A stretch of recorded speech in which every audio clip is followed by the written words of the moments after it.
just explained to you, this is not legal advice, but in most states, when the parents are unmarried, the mother is presumed. The courts don't assume, they presume, which means this is what's just it is. The mother is given primary custody, primary sole legal physical custody of the child, which means they have all legal rights to make the decisions because y'all are not married.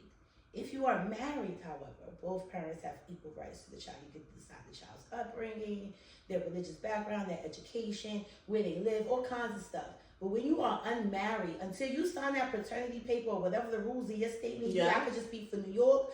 Listen, in New York, you birth your baby. You get the birth certificate and the paternity paper together. And the nurse tells you very clearly, if you doubt paternity of this child, do not sign that paper. Because you are attesting to the court, to the state, that you are this child's dad. And once you do that, you have a legal obligation to provide support for that child.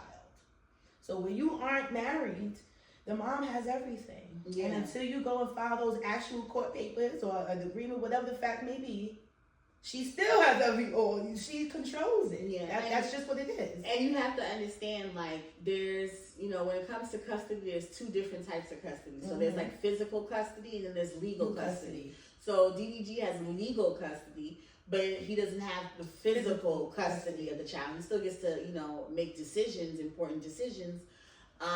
Because in most states, even if you are the unmarried father, you put your name on the birth certificate, that's your legal right to the child. But that don't mean you could just roll up on your baby mother and be like, yo, let me see my son. It doesn't roll like that. And from, what he's describing, that he's saying, oh, I don't get to see my son for more than like 48 hours, 72 hours unsupervised, and that means that she has sole custody.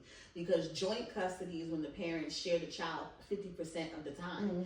And then in joint custody situations, I believe there's no child support, right? It depends. For the most part, there's usually no child support because it's 50-50. So the child's with the mom half the time, the child's with you half the time, and both households are expected to have, maintain a household.